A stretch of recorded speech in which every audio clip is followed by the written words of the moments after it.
record. Hey everybody, it's Kim Gaffett here with Zoom on Nature, and we are going to be covering what I call the coastal ponds, which are the Wash Pond, Middle Pond, and Sachem Pond along the West Beach, or what sometimes people call Log Cove. And this is our Google map compared with our old historic map. And you'll see that the ponds we're talking about here, Wash Pond, Middle Pond, and Sachem Pond, correspond to the old map as well, Wash Pond, Middle Pond, and Sachem Pond. What we're not going to be talking about are these little extra ponds down here, sort of south of the transfer station road. But just note that there's like a whole necklace of ponds right along this whole edge of Block Island that are what I am referring to as coastal ponds, because they're along the coast. And the ponds on the map, the old map, are just about exactly the same as on the current day map. You'll notice a few things. There's a slight difference in shapes. For instance, Middle Pond here has this sort of big triangular shape of sand that's been pushing into it, whereas in the old map, it's much more oval-like. It hasn't had so much encroachment by the sand. And that's an important sort of aspect of what I'm going to be talking about, how these ponds are changing over time. Our pathway today is going to be going down Transfer Station Road, then we'll go along the coastline, take a little look into Wash Pond, go a little further down the coastline, take a little look into Middle Pond.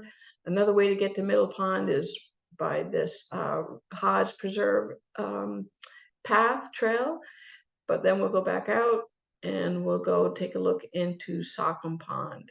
And this is the Breed area, the Breed Road right of way that you could also access this area. So lots of options for when you're out walking about. Just one of the major points about this talk is that these ponds, as they existed here, are with sea level rise and increased activity of the shoreline, are going to shift.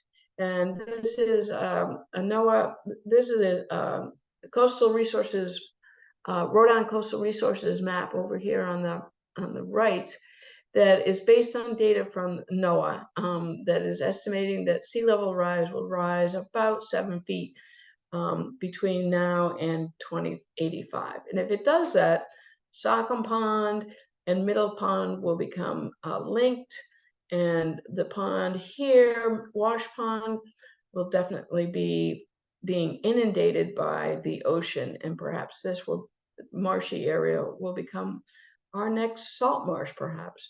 Anyway, we expect big changes in this area over time. So here we start up on our walk. This is the end of the Transfer Station Road. And it's quite a bit of erosion. If you've been down there, you know that there's a lot of erosion coming from the water upland as well as the ocean. But if you get to the end of the road and look to your south or to the left, you're looking at the old road that went behind the dune all the way out to Bean Point. So we're looking southward, and this is the channel entrance into the new harbor back there. But if you change your view to the north, this is what you see looking out towards North Light. At high tide, the water is brushing up against that what they call the toe wall. And I'm going to be talking quite a bit about this project, but first we'll point out at low tide, and you take note of where the driftwood is. In the extreme low tide, here's the toe wall. And then at high tide, you have the water coming up over the log and splashing on the toe wall. So to start our walk, we'll just turn our attention. We're going to go up over this pathway. So this is all part of a project done by the town to stabilize the area from erosion. This was, in fact, part of our landfill. And there was a time not that long ago that it was eroding out, and all of the debris material that was in the landfill was coming out onto the beach. and a lot of metals, but also a lot of old plastic garbage bags and other garbage and debris. That's all been removed, and the whole area has been reshaped with the building of that toe wall to dissipate the energy of the waves. So you can go up over it because of the changes and the toe wall. You can't always get on the shoreline around because of at high tide. So they put in this walkway over the top of the hill, and this is low tide, which you can't necessarily tell from this view. But this area on the right, that's all part of the transfer station. This is our walkway, and then they recreated this slope so it's not too dramatic down to that toe wall to protect the land from the ocean. Now, as you go along there, you come to a point where you can look out to the north, and we're coming down the slope towards the beach that we're talking about. This is very low tide. And of course, you can't go on any walk with me without stopping to see the birds here and there. These are a couple of gulls, many gulls, but basically two different species. They are herring gull, which is the larger one with the grayer wings, versus a slightly smaller one with a more charcoal gray wings. But what's really noticeable is this black stripe on the bill of this bird, which is a ring-billed gull. And on the herring gull, you might think it has a mark on its bill, but it doesn't. It's a seaweed that's sort of hanging there. It's deceptive, but the ring-billed gull is very much in evidence in the wintertime on Block Island, along with the herring and the great blackback. So as we get down, we've come down off of the hill and take a quick look back to the south, and you were looking at that, again, that toe wall right here, the slope going back towards the transfer station, and a very rocky shoreline. Go a little bit more out to the ocean. You see this is a wonderful place at low tide because of the tide pools and lots of things to see in here, critters. In the summertime, it's not unusual to see herons, great egrets, sort of standing in these tide pools, fishing and picking up food. Again, another look at that same area. This time of year, the green algae, the seaweeds are starting to come into their summer growth. So just like plants on the land, algae and seaweed also have a yearly annual growth pattern. And you'll notice many of these rocks are really bright green. And that's because the new algae is just starting to grow on these rocks, and it's quite vibrant. I am often taken by the pattern of whatever I'm looking at in nature, and including seaweed at low tide, just sort of laying on the rocks and the sand. And as you look closer and closer, you begin to see the individual fronds. In this case, we have a rock that's full of green seaweed with a piece of rack or rockweed, which is a brown seaweed. And the brown seaweed right now has all these little marks on it. These are little openings where spores are going to come out for the growth, this year's new growth for rockweed. And here's one really close up where you can really see these little sort of openings for the spores. Again, I often say, if you look at something really closely, you can see amazing things. So we're turning our attention back to the north and what we're doing in terms of walking down the beach to look at the coastal ponds. Again, you see on the left, very low tide, and then on the right, high tide. And although these photos aren't exactly the same scale, this little headland right here at low tide is this headland right here at high tide that's being bashed by the water. And you can see that this little strip of land gets a lot of action from the ocean. Just another view of it, again, at low tide and high tide. Here, the tide is way out. Here's where the quote unquote dune is, the rack line where there's debris and driftwood. And over here, you can see the water is almost up to it. The day I took these photographs, it was high tide, but it was a very low high tide. As you probably know, tides vary quite a bit during the course of the month to have more extreme highs and lows. This was a extreme. It was a low low and a low. It was in a low high. Okay, another just looking down the. This is what passes for a dune here. So you can see the rocks. You can see seaweed. You can see driftwood. So this is regularly inundated by ocean water, which is an important key point. Here's a little bit of that debris left over from the transfer station. Most of the organic materials, the plastics and things like that, were taken out and taken off island when they did their renovation, the revetment work. But there's still quite a bit of metal hanging around out there and becoming re-exposed. All right.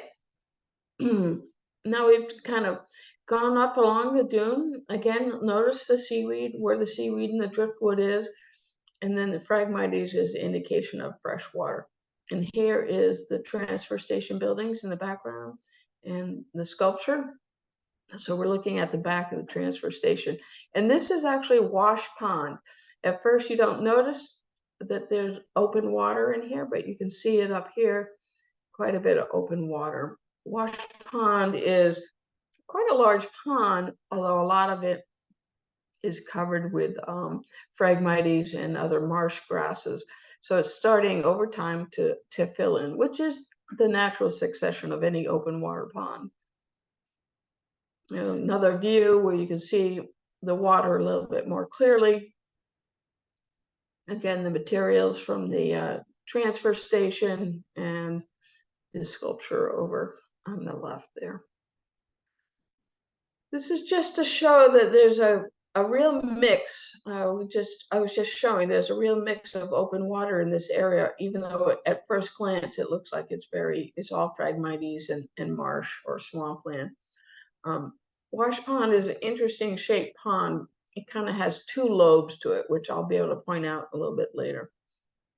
You can see that the water is regularly coming up over this dune, and you can see the land falls away in both directions. So if water makes it over the top, it's going towards Wash Pond, not away.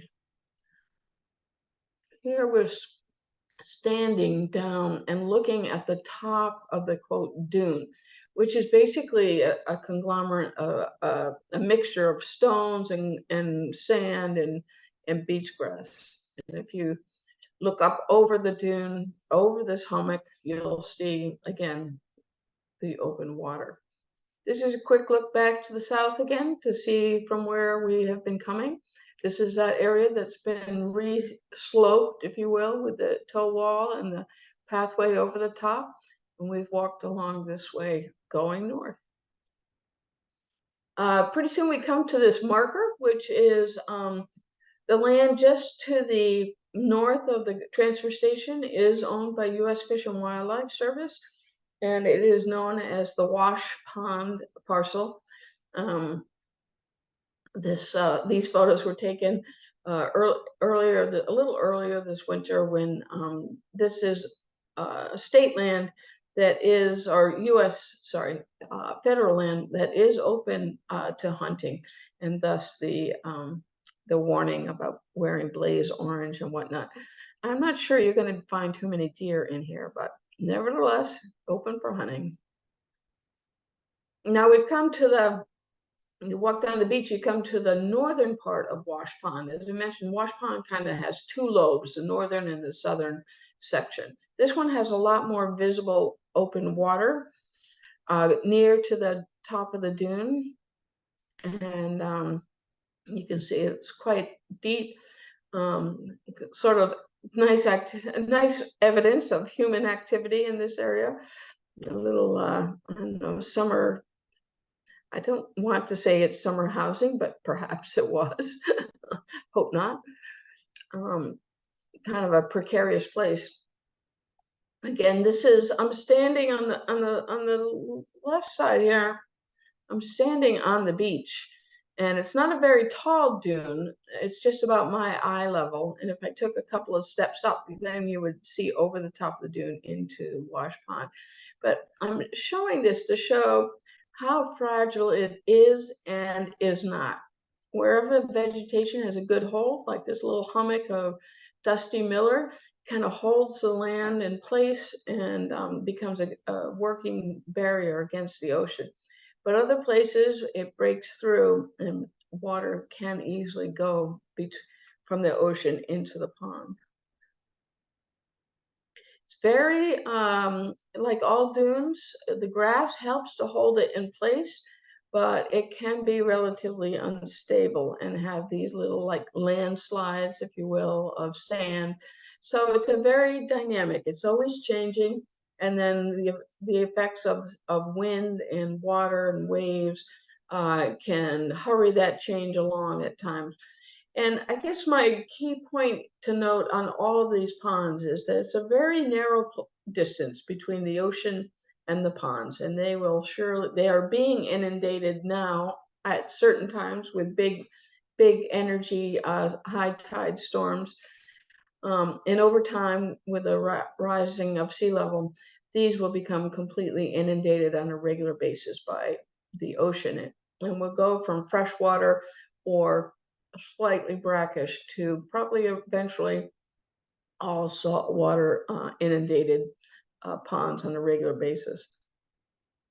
This is still Wash Pond, the back part of which has a lot of reeds and Phragmites, a very important plant for holding the landscape, really. And it does use up a lot of water. Phragmites takes a lot of water, but this was at one time all open water, but now the Phragmites has definitely come in. There still is open water. And just to give you a sense, it can be quite dense. Phragmites is a worldwide plant. It's considered an invasive plant because it will displace other wetland plants like cattails. There are native varieties of Phragmites. There are a few spots on Block Island where there are native Phragmites. They're not as tall and not as robust, but these are pretty well known. You've probably seen these in the past. Wherever you see Phragmites, you are seeing the effect of fresh water.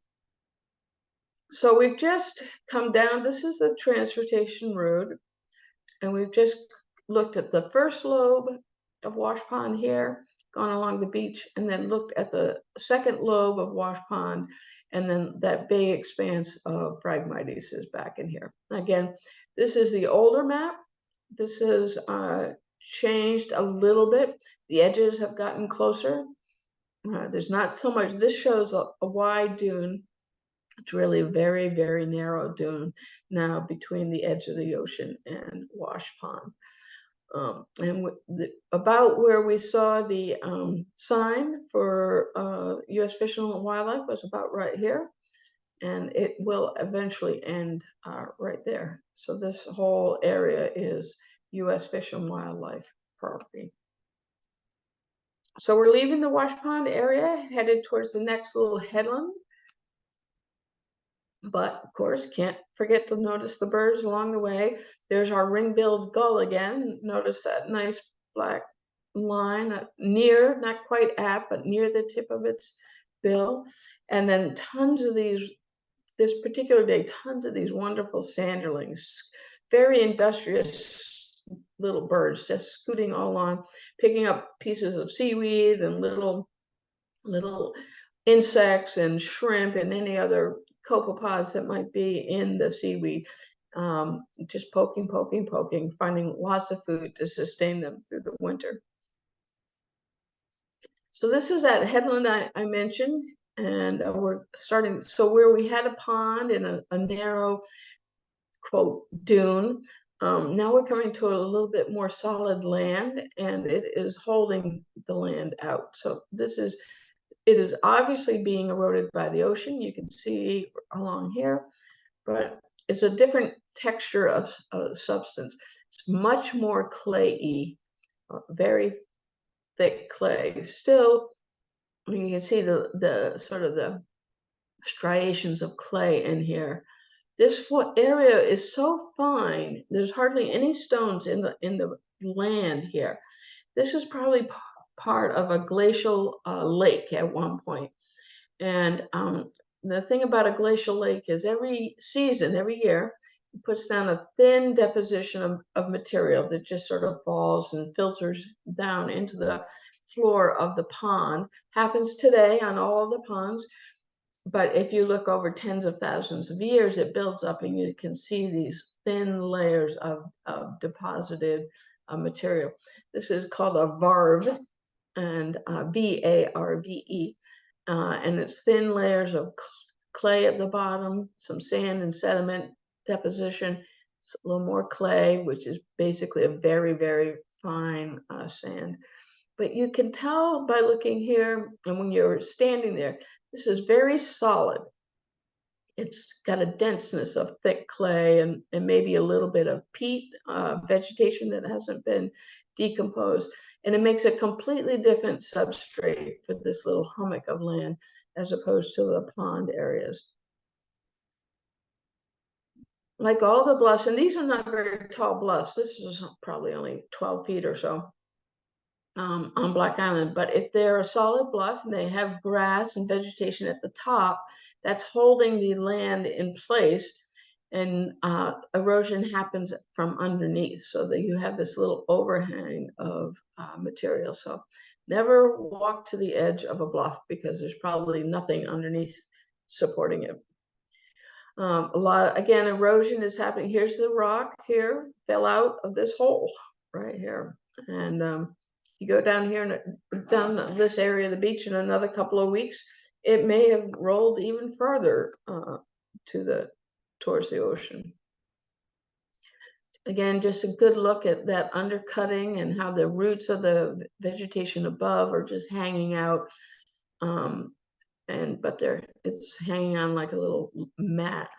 It's a great area to look here, especially if you're a geologist, because what you're seeing is what they call aggregated soils. So where the heavier stuff, the bigger stuff is on the bottom, and then you have this evidence of sand and probably glacial lake deposits, and then the vegetation at the top in a very sort of organized manner. So, but we do have, as we say, all of the erosion is not only from ocean water. This little bluffland, the stuff is just coming out, and you can see there's like blocks of material that are basically sloughing off of the face of this bluff. That is not only because it's undercut by ocean, it's also because there's so much groundwater in this area, probably from the surrounding ponds, that is pushing with hydrostatic pressure, pushing out at the edge of the bluff and pushing these chunks of material off. It's called rotational block, where undercuts in the block tends to sort of lean backwards and then slide down, and that's what we're seeing here. This was very fresh. You can tell by the very angular corners of these blocks. If they've been there for any time, they would have been rounded off by water and wind. But so this was fairly fresh, sloughing off at the time of the photo. Now we keep going along that sort of headland. We passed Wash Pond, and we come to another little headland, and it's marked by this stand of black pines. And I'm going to point those out a few times just to keep your bearings, but it also marks the corner of the U.S. Fish and Wildlife Wash Pond parcel. So it's just ending here as we go northward. And if you go a little farther, you'll start to see, if I'm standing where this photo is being taken, that sign I just showed you is behind me.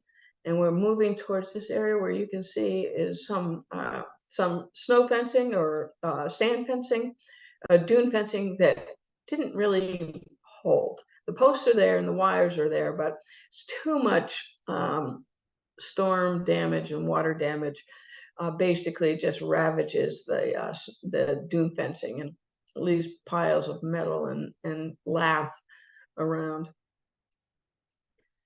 So starting to climb up a little bit, this little bank, and I can look at the failed dune fencing here. And we're looking towards Middle Pond. So we've come to the second pond, and it's a rather long pond. Again, I mentioned it's got land sort of growing between it, so it's becoming, also has two lobes to it. And just to get your bearings, that little bit there is the North Light. So if I walk out here a little bit, turn around and look to the south, that's what you're seeing on the right-hand side, looking south back towards from whence we've come. And this is the land that's filling in between the edge of the dune and the pond.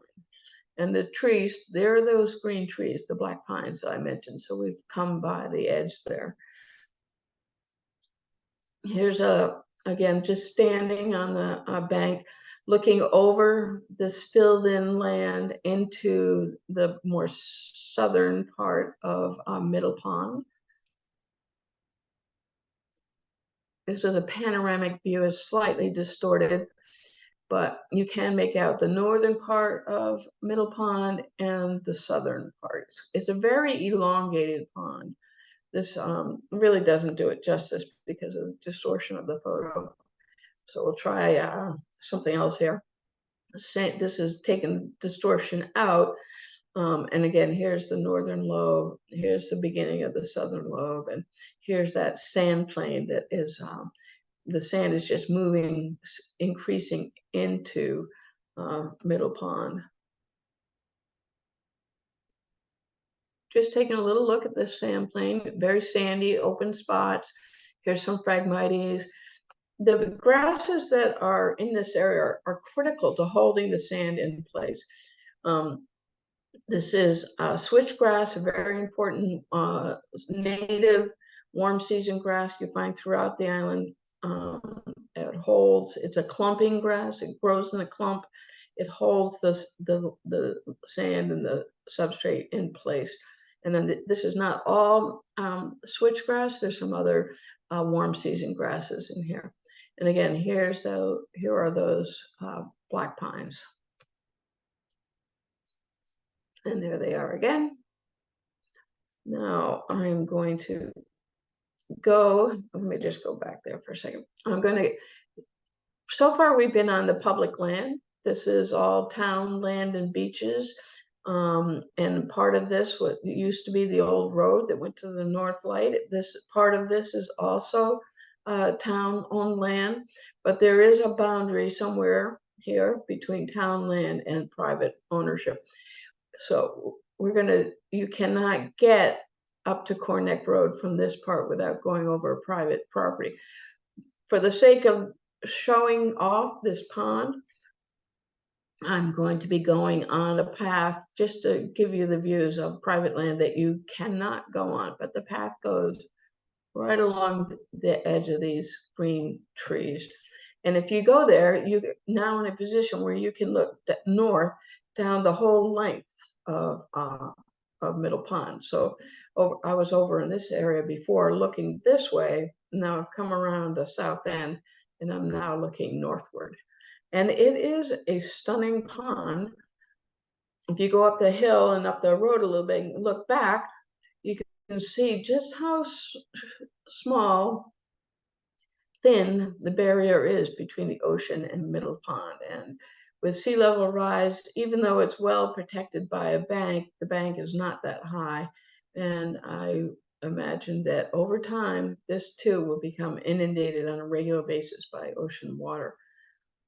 This is kind of the area where I had the pointer of where the sand is filling in and giving a wider barrier, but it's not a taller barrier for the ocean. If you look down across the pond a little bit more closely, you see this little pile of ducks in here. This is a great pond for winter ducks. Here they are closer, and then closer yet. That was a nice little section, a nice little group, flock, I guess they call it, a flock of American coot, and a wonderful little bubbly winter duck with the nice white bill. And this is a wonderful pond. This and Sachem Pond are two of the best ponds to see American coot in the wintertime. Okay, we've gone back out. That was just a little diversion to get a little height so we could see the whole of the pond. It's hard to get a picture of a pond when you're only just 5 feet tall. You can't get any height, but if you go up the landscape, sometimes you can get some good views. But again, we're looking back. Here's the pond, just barely seen, and this is that big sand plain. But like the other dunes that we saw, they are strong in that the beach grass, American beach grass, will hold the dune in place.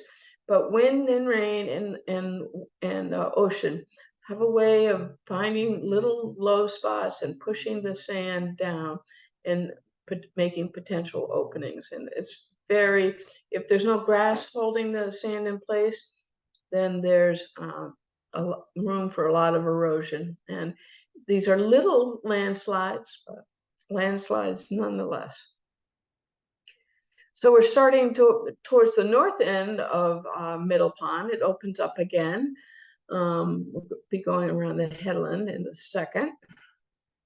And if you look closely at the end of this end of Middle Pond, it's much more open water. It's a bigger sort of lobe than the southern end, a little bit deeper as well. And it had a whole host of ducks in it. Ringneck ducks, American widgeon, sometimes called baldpate, and coot. And again, it's a wonderful pond for ducks in the wintertime. Again, looking back, so we've come up on a little bit of a bank, and we're looking back at Middle Pond, and along the here's the black pines that we went over when we went the southern end of the pond. And you can just make out this little right there. That's the walkover from the transfer station. So it's quite a feature in the landscape. It's quite high and it's blocking the water.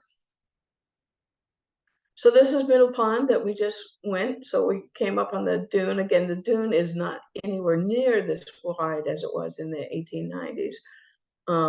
We went around this end and looked down the length of it, went up the road a little bit and looked back and saw how long and narrow it was. And this is the area where the sand is filling in, and there's quite a big coastal plain, overwash plain that's protecting it. But over time, especially these two, especially this end is a little bit lower in elevation. This is where you'll probably get your first inundation from ocean water.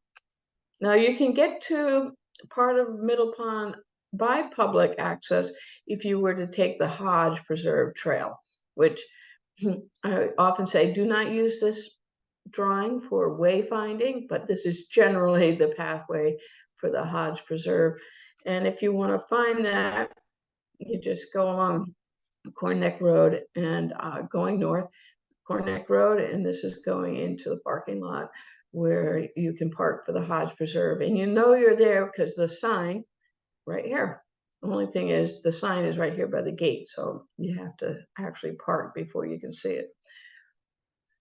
But if you went down that trail of the Hodge Preserve, you could have these wide open views, again, from the height of Middle Pond. And from here, you can really get a sense of how long that pond is. As we approach the pathway, it does go down to Middle Pond. You have a point where the path winds its way down, and you get to this point here where you really shouldn't go into it, but erosion, it constantly, water running off the land is constantly eating away a little bit of a path. This is another panoramic view where we're sort of I was trying to get the whole breadth of the pond. It's not that easy, but that was the try. But then I looked over in this little corner and I saw this guy. That is a Great Blue Heron on March 14th. And we had a few of them sticking around all winter. And it's been a mild winter, so I think some of them are actually going to survive to warm spring weather. that one was hunkered down. It was quite a cold day the day I took these photos. So we've gone back out, magically flew back out from the Hodge Preserve back to the end of, again, this is the end of Middle Pond. Took it just because it has a stunning view, if you get it just right, of the North Light. This one, the same thing. Actually, these were taken at different days. One was a little closer to dark. You could actually get the glint of the light. And again, looking back towards, the length of Middle Pond and the transfer station. And you get to a point at the northern end of Middle Pond where you have this opening, and the pathway goes up this way, and this little headland is just full of stones. Did I get it? Yes, I did get a close-up of this. It's just all originally probably beach property with the stones and the sand built up. It was a glacial deposit, but now it's being eroded and eaten away. So you get this wonderful cross section of the deposits, the glacial deposits, that is Block Island. This is right at the pathway that goes up what's called the Breed right of way, the town owned right of way from Corn Neck Road to West Beach. So you could enter this area from that way. We're going to stay on the coast pretty much. And this is just more evidence of failed dune fencing. It's just too much activity for dune fencing to work in this area very effectively. Not that you wouldn't try. So if you were to come from the Breed walkway down to the beach, you would pick it up.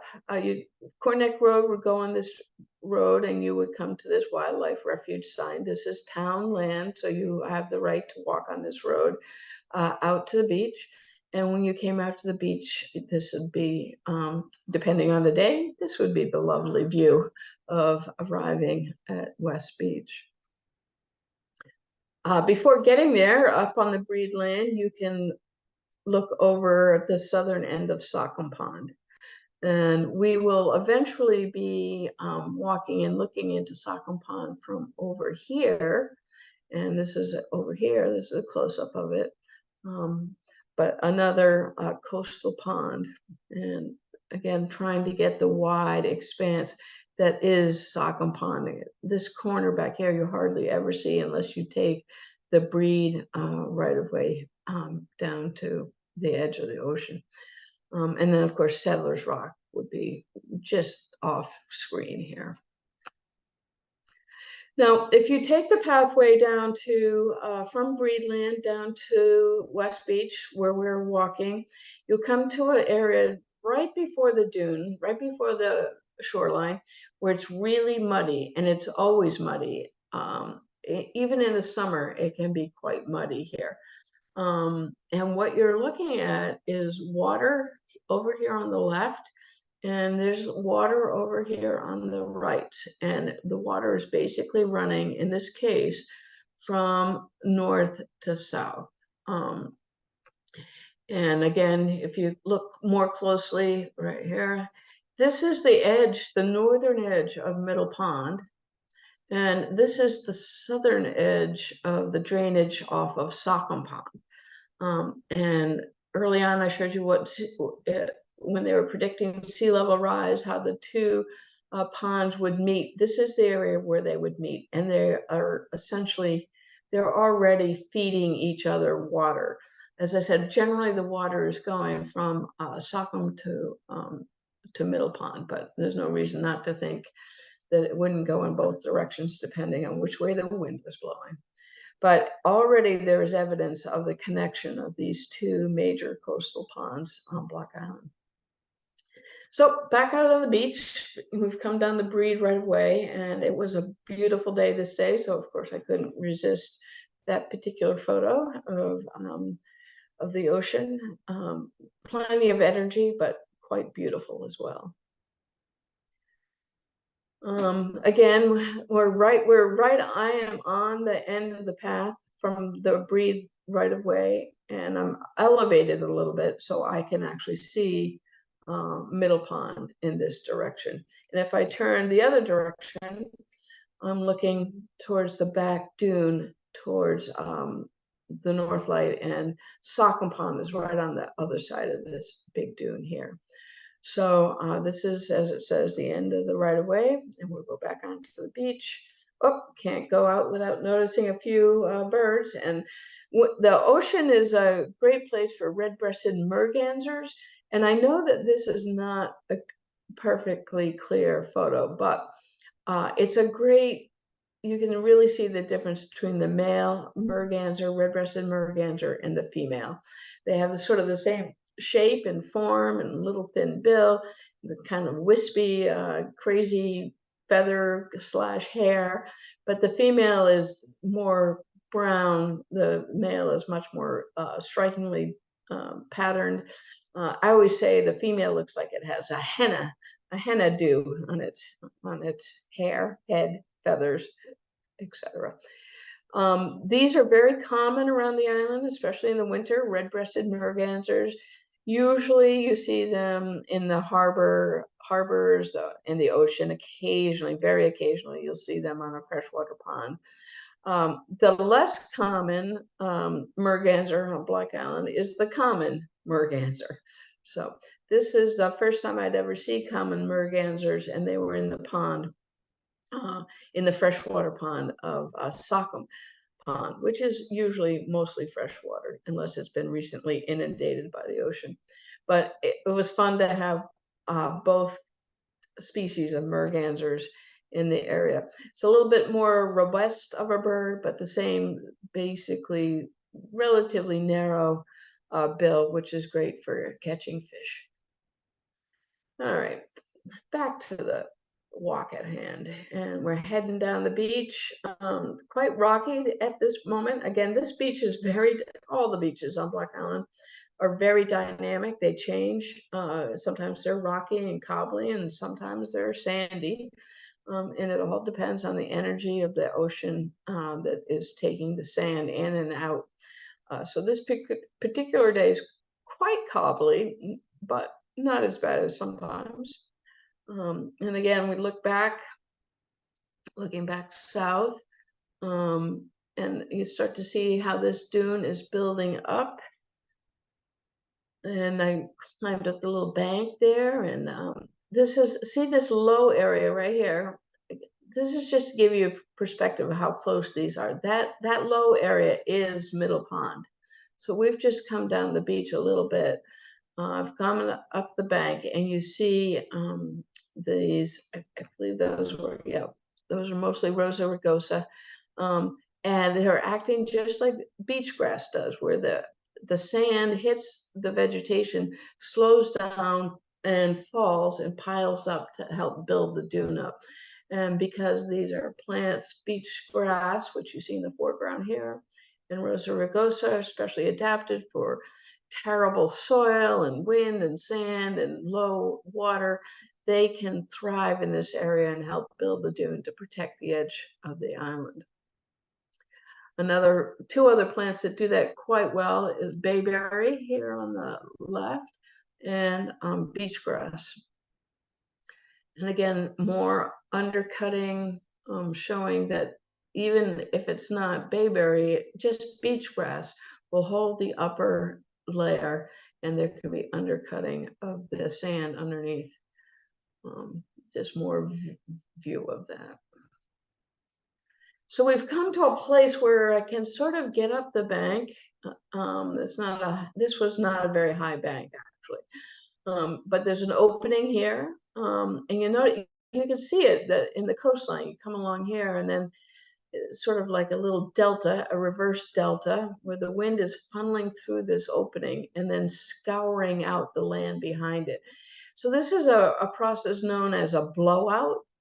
This is not a very significant blowout, but what happens is the wind gets so funneled that it has extra momentum, extra force, and it'll basically dig out these areas. Now, eventually, This could get plugged up and become healed over in a manner, or it could just keep getting worse and worse, so that the vegetation just can't keep up with the force of blowing sand up over it, and you'll get a big opening sort of bowl of sand.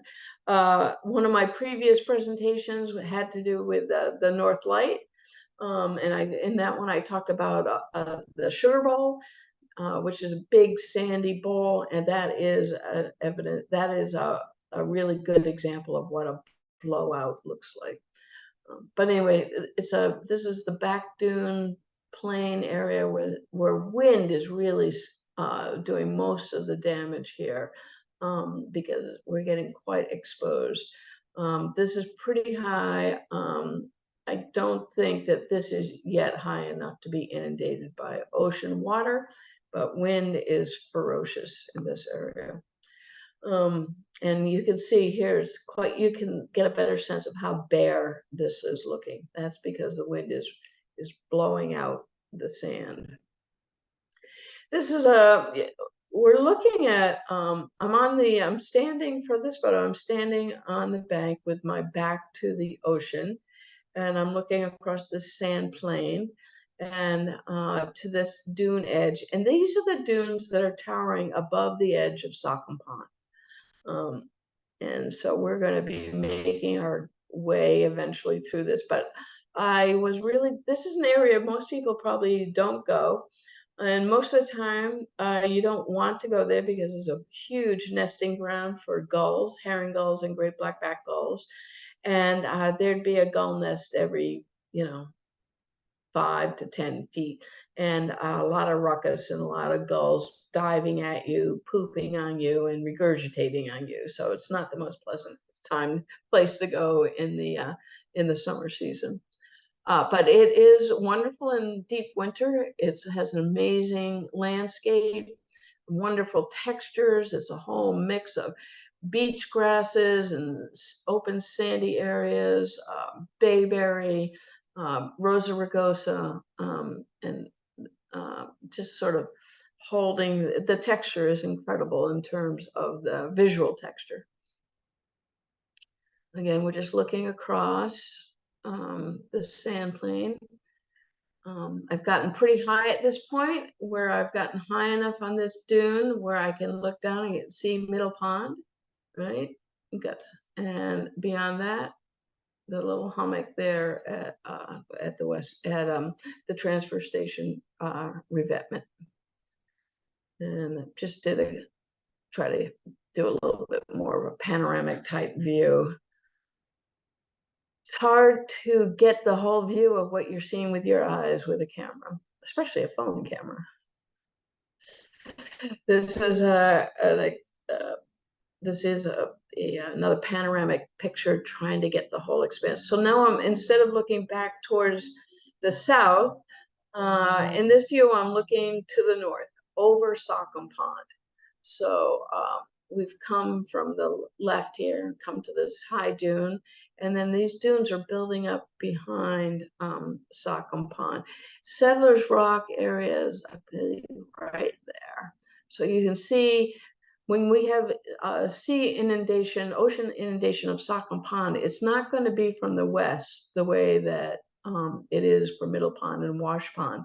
It's going to be from the north. And when, of course, we see that already many times, where big storm at a super high tide will inundate ocean water into Sachem Pond.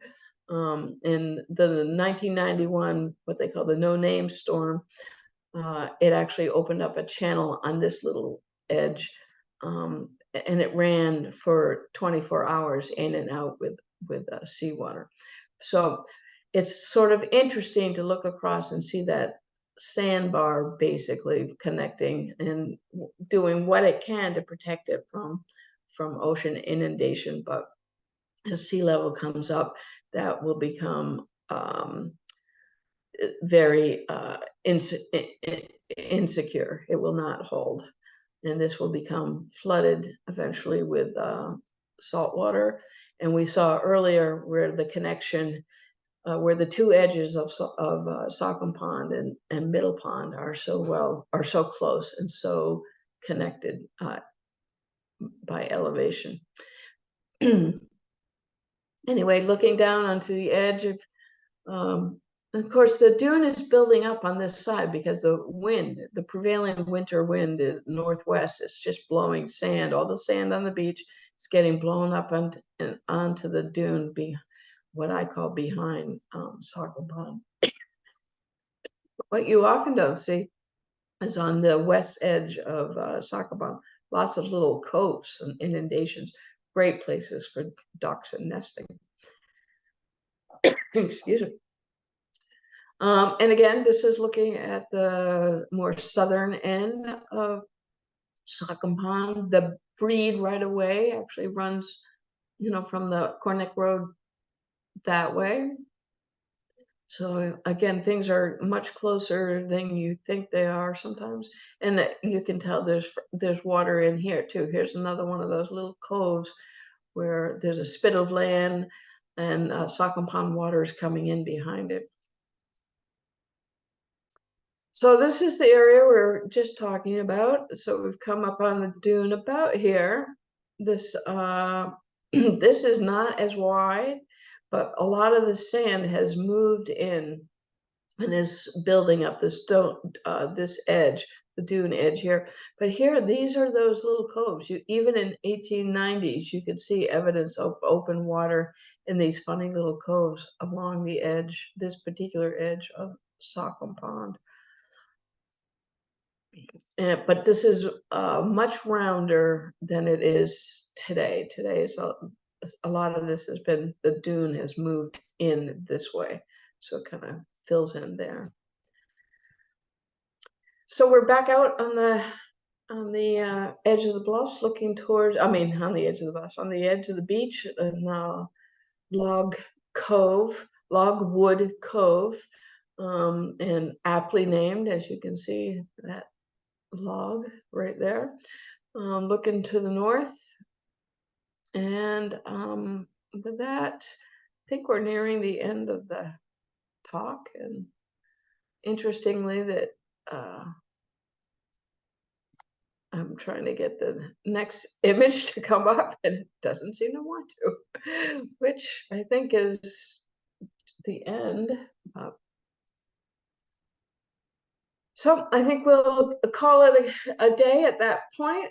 And we've just traveled a relatively short distance. It's definitely well worth the walk.